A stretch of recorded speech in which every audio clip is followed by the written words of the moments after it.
भारत पाकिस्तान के बीच जो युद्ध जैसी परिस्थितियां बनी रही, उसकी वजह से नेताओं के कुछ चुनावी दौरे कुछ दिनों के लिए होल्ड पर जरूर चले गए क्योंकि प्राथमिकताएं बदल गई थी। लेकिन जैसे ही सीज फायर की घोषणा हुई तो फिर पार्टियों को भी ग्रीन सिग्नल मिल गया आगे के राजनीतिक कार्यक्रमों के लिए भी। तो बिहार विधानसभा चुनाव 6 महीने का ही अब वक्त बाकी है, लेकिन बीते 5 महीनों में राहुल गांधी 4 बार बिहार पहुंचे, चौथा दौरा उनका ये था। और आज ये तस्वीरें दिन भर मीडिया में छाई रही, जिसकी एक झलक इस वक्त आपको हम दिखा भी रहे हैं। पहले वो दरभंगा पहुंचे जहां पर उनका कार्यक्रम था शिक्षा न्याय संवाद।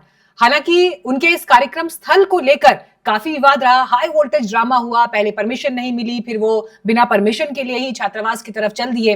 तो अब इन सब के बीच सवाल ये है कि राजनीति किस दिशा में जाती हुई दिखाई दे रही है। जातिगत जनगणना का ऐलान सरकार ने कर दिया है, लेकिन उसके बावजूद जैसे बार बार राहुल गांधी अपने स्टेटमेंट्स में ये कह रहे हैं कि उन्होंने सरकार को मजबूर किया ये फैसला लेने के लिए, और अब बिहार चुनाव में इसकी क्या छाप दिखाई देगी, ये सवाल बना हुआ है। लेकिन जिस दौरान ये बहस हुई, ये परिस्थितियां दिखाई दे रही थी, क्या उन्होंने कहा उसका एक अंश आपको सुनवाती हूँ।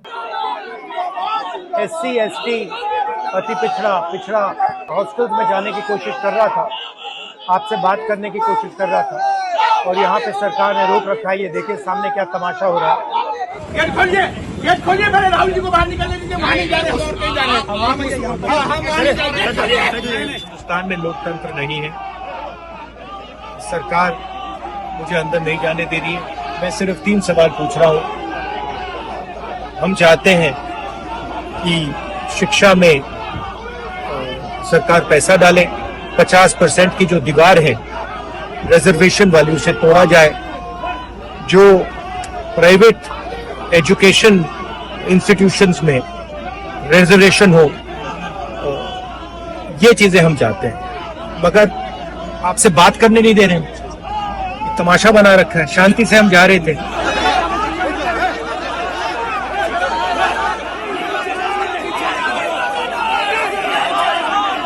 तो राहुल गांधी इसके बाद पैदल ही चले गए और छात्रावास तक वो पहुंचे, लेकिन फिर पटना भी पहुंचना उनका हुआ, जहां पर ज्योतिबा फुले के जीवन पर आधारित फुले फिल्म वो देखने के लिए पहुंचे। NSUI का भी ये कार्यक्रम था। हालांकि इस बीच कांग्रेस पार्टी भी लगातार प्रदेश सरकार के ऊपर तानाशाही का आरोप लगाते हुए नीतीश कुमार को कटघरे में खड़ा करती हुई नजर आई।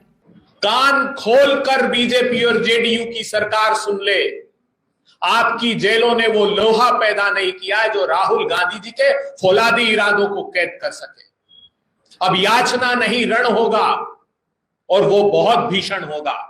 चलेगा संघर्ष आठोयाम तुमसे, करेंगे अंत तक संग्राम तुमसे। दलित पिछड़ों, अति पिछड़ों, आदिवासियों की जय जयकार होगी और हमारी संकल्पना साकार होगी। इस बीच आरजेडी नेता तेजस्वी भी राहुल गांधी के समर्थन में उतरे। उन्होंने भी प्रदेश सरकार को खूब खरी खोटी सुनाई। हालांकि इस मामले में बीजेपी नेता शाहनवाज हुसैन का कहना है कि जातिगत जनगणना का फैसला प्रधानमंत्री ने लिया था। साथ ही उन्होंने राहुल गांधी पर बीजेपी की तरफ से अंबेडकर छात्रावास पहुंचकर राजनीति करने का आरोप भी लगाया। हमने नरेंद्र मोदी से कहा, पार्लियामेंट में कहा, तुम्हें जाति जनगणना करना पड़ेगा। हमने उससे कहा कि तुम्हें संविधान को यहां माथे पर लगाना पड़ेगा। नरेंद्र मोदी जी ने आपके दबाव से डर कर जाति जनगणना हिंदुस्तान में घोषित किया है। आपके दबाव से डर कर उन्होंने कॉन्स्टिट्यूशन अपने माथे पर लगाया है। मगर वो लोकतंत्र के खिलाफ हैं, संविधान के खिलाफ हैं, जाति जनगणना के खिलाफ हैं, और जो 90% हिंदुस्तान की गरीब आबादी है, अति पिछड़ा, दलित, आदिवासी, माइनॉरिटीज, ये इन सब के खिलाफ है।